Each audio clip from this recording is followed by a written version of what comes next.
बिस्मिल्लाहिर्रहमानिर्रहीम अस्सलामु अलैकुम। तो आज की इस वीडियो का टॉपिक है Newton's third law of motion. Newton के हरकत का तीसरा कानून। ठीक है, मोशन का थर्ड कानून पढ़ेंगे और इसके अंदर कुछ इम्पोर्टेंट कॉन्सेप्ट्स हैं और कुछ क्वेश्चंस हैं, उनको भी बहुत अच्छे से देखेंगे। आपको बताया जाएगा कि पेपर में कैसे क्वेश्चंस आते हैं, आपने उनको अटैम्प्ट कैसे करना है, और इस चैप्टर की जो प्लेलिस्ट है उसका लिंक डिस्क्रिप्शन में भी मौजूद है। उसके अलावा वीडियो के लास्ट पर आपको मैं ये भी बता दूंगा कि बाकी चैप्टर्स न्यूमेरिकल और मैथ की वीडियोस आपको कैसे मिलेंगी। ठीक है, तो वीडियो को कंप्लीट देखना है आपने। अगर अच्छी लगे, समझ आए, तो वीडियो को शेयर भी लाजमी कीजिएगा। तो स्टार्ट करते हैं अपने टॉपिक को। Newton's law of motion, Newton के हरकत के कवानीन पढ़ रहे हैं हम। फर्स्ट सेकंड लॉ दोनों पढ़ लिए हुए हैं। अगर आपको वो दोनों चाहिए तो आप सिंपल अपने सर्च बार पर लिखें कि फर्स्ट लॉ ऑफ मोशन या सेकंड लॉ ऑफ मोशन और एंड पे लिख दें बाय सर सदाम। ठीक है, तो आपको मेरी वो वीडियो लेक्चर भी इजीली मिल जाएंगे।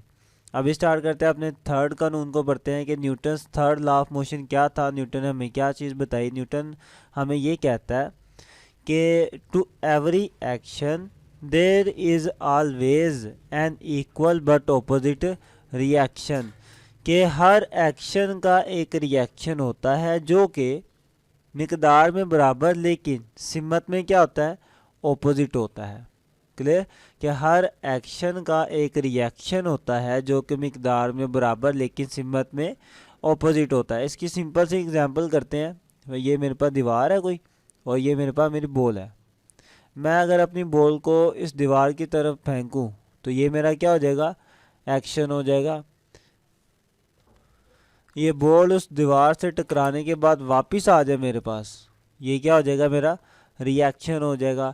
आप देख सकते हैं कि जो मेरा एक्शन था वो किसके बराबर होगा, रिएक्शन के बराबर होगा। जितना ज़्यादा मैं तेज़ी के साथ खींचूंगा या जितनी फोर्स के साथ भेजूंगा, ये उतनी ही ज़्यादा स्पीड से, उतनी ही ज़्यादा फोर्स से वापस भी आएगी बॉल। ठीक है, तो एक्शन और रिएक्शन क्या हो जाएंगे, मिकदार में बराबर हो जाएंगे, लेकिन इनकी जो डायरेक्शन है वो क्या होगी, ऑपोजिट होगी।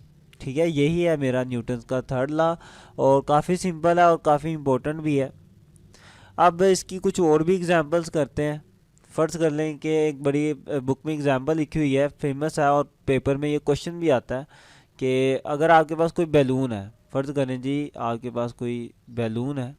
ठीक है, बैलून में से हवा बाहर निकलती है जब, तो क्या होता है, बैलून आगे की तरफ मूव करता है।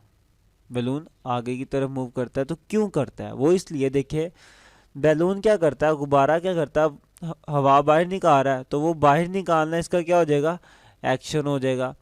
अब हवा क्या करती है, हवा रिएक्शन के तौर पर गुब्बारे को आगे की तरफ भेजती है, तो हवा का बाहर निकालना एक्शन था, और हवा अब उसके ऑपोजिट डायरेक्शन में क्या करेगी, रिएक्शन करेगी। तो हवा आगे की तरफ जा रही है, तो रिएक्शन के तौर पर क्या होगा, गुब्बारा पीछे की तरफ मूव करेगा। तो रिएक्शन के तौर पर क्या हो जाएगा, गुब्बारा आगे की तरफ मूव करेगा।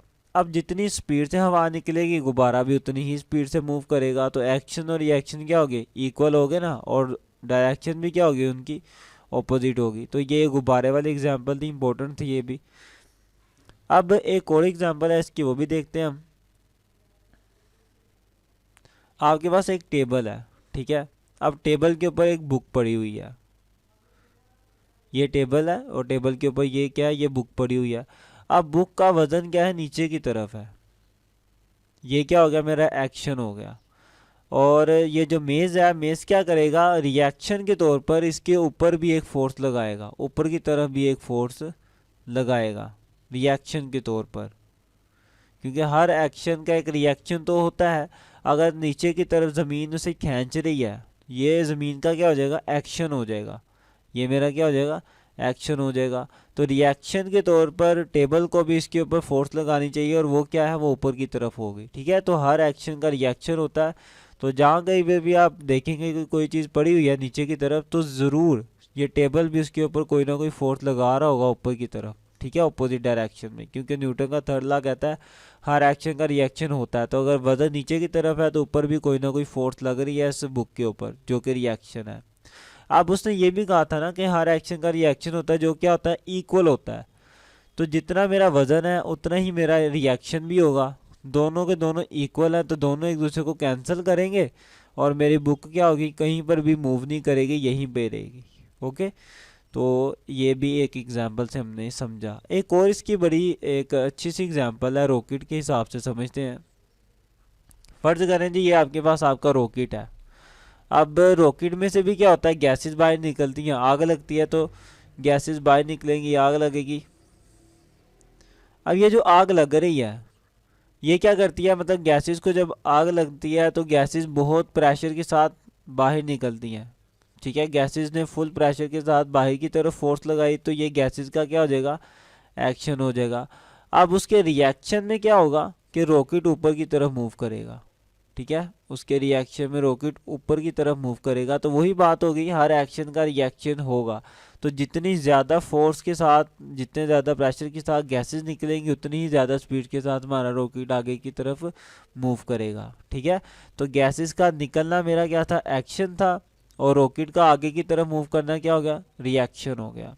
तो ये काफ़ी एग्जाम्पल थी, इनसे इनकी मदद से हमने क्या समझ लिया, थर्ड लॉ को समझा। अब इन सब एग्जाम्पल्स में एक चीज़ आप अगर आप गौर करो, डिफरेंट जो चीज़ है वो आप गौर करो, वो ये है कि मैं अगर बैलून की एग्जाम्पल से स्टार्ट करूं तो बैलून में से हवा का बाहर निकलना, हवा के ऊपर क्या हो रहा है, हमारा एक्शन हो रहा है, और रिएक्शन किसके ऊपर हो रहा है, बैलून के ऊपर।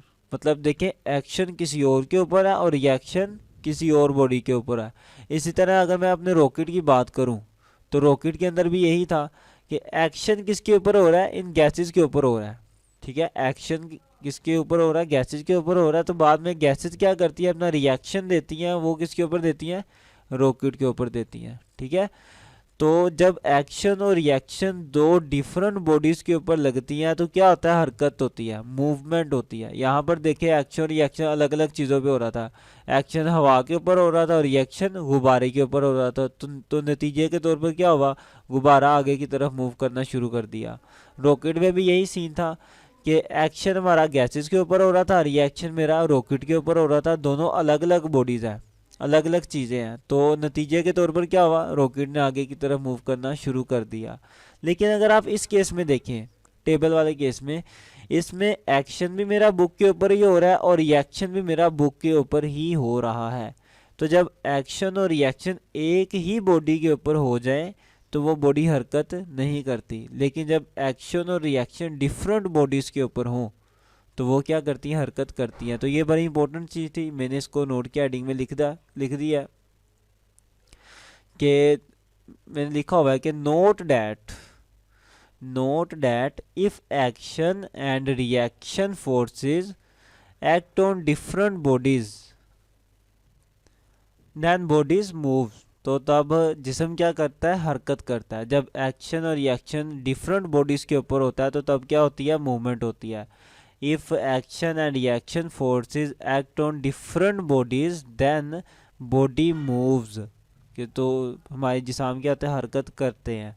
तो ये कुछ इंपॉर्टेंट बातें थी और एग्जांपल्स आपको अच्छे से बता दी। पेपर में ये शॉर्ट क्वेश्चन आता है कि जो गुब्बारा है वो आगे की तरफ मूव क्यों करता है, या जो रॉकेट है वो क्यों आगे की तरफ हरकत करता है। तो सेम यही बात है कि गैसेस का बाहर निकलना एक्शन हो जाता है, उसके रिएक्शन के तौर पर फिर रॉकेट क्या करता है, आगे की तरफ मूव करता है। और फिर आपको ये भी बात पता होनी चाहिए, ये जो नोट में मैंने लिखी है बहुत इंपॉर्टेंट बात है, एमसीक्यूज भी आ सकता है, और न्यूटन के थर्ड लॉ की डेफिनेशन भी आपको अच्छे से आनी चाहिए। ठीक है, तो यहाँ तक था मेरा थर्ड लॉ। अच्छा, यहाँ पर एक और क्वेश्चन ना पेपर में पूछा जाता है, तो इम्पोर्टेंट है वो ये है कि मेरे पास कोई बॉडी है, ठीक है, उसका मैस है 10 kg, उसका मैस 10 kg है। बताएं कि उसको नीचे गिरने से रोकने के लिए कितनी फोर्स लगाना पड़ेगी। ठीक है, नीचे गिरने से रोकने के लिए कितनी फोर्स लगाना पड़ेगी ये हमने बताना है। अच्छा, अगर आप देखें कि जो बॉडी नीचे, मतलब जो फोर्स बॉडी के ऊपर लग रही होती है नीचे की तरफ, वो एक्चुअली में क्या होती है, वो तो वज़न होती है ना। जो फोर्स बॉडी पर नीचे की तरफ लग रही होती है उसे हम वज़न ही तो कहते हैं, क्योंकि वो फोर्स ज़मीन लगा रही होती है।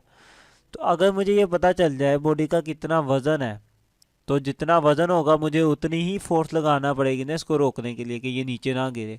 मैं उतनी ही फोर्स ऊपर की तरफ लगाऊंगा जितना इसका वज़न होगा, ताकि ये नीचे की तरफ ना गिरे। तो मैं इसका वज़न मालूम कर लेता हूँ, तो मुझे ये पता चल जाएगा कि मुझे एक्चुअली में फोर्स कितनी लगानी है। तो आपको पता है वज़न मालूम करने का क्या फॉर्मूला, वज़न बराबर होता है mg के। मैस कितना है इसका 10 kg है, तो मैस की जगह 10 आ जाएगा, और जी मेरे पास क्या होता है 10 होता है। तो 10 मल्टीप्लाई 10 क्या आ जाएगा 100 न्यूटन। तो इसका वज़न कितना मेरे पास, अब वज़न है मेरे पास 100 न्यूटन।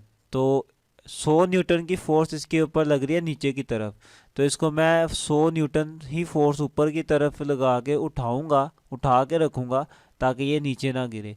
तो जितनी भी फोर्स ऊपर की तरफ होगी उतनी उसका वज़न भी है, तो दोनों बराबर हो जाएंगी, तो फिर ये बॉडी नीचे की तरफ नहीं गिरेगी। ओके, बस एक ही जगह पर रहेगी। ठीक है, तो ये भी एक पेपर में आता था, तो मैंने कहा चले आपसे ये भी डिस्कस कर ले।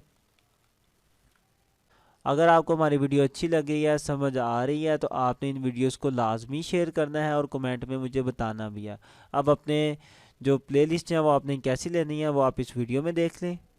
और अपने सब्जेक्ट की प्लेलिस्ट हासिल करने के लिए सबसे पहले अगर सब्सक्राइब नहीं किया तो वो कर दें, साथ ही बेल आइकन को भी दबा दें और ये प्लेलिस्ट वाले ऑप्शन पे आएँ। इस पर क्लिक करेंगे तो थोड़ा सा स्लाइड करें, सबसे पहले आपको न्यूमेरिकल की प्लेलिस्टें मिलेंगी, उसके बाद 9th मैथ की सारी प्लेलिस्टें इंशाल्लाह इधर आएंगी, फिर 10th मैथ की सारी प्लेलिस्टें, 11th की और 12th मैथ की भी सारी प्लेलिस्टें इंशाल्लाह यहाँ आएंगी।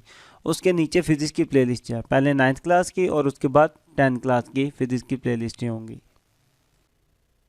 मिलते हैं इंशाल्लाह नेक्स्ट वीडियो में, तब तक के लिए अल्लाह हाफिज़।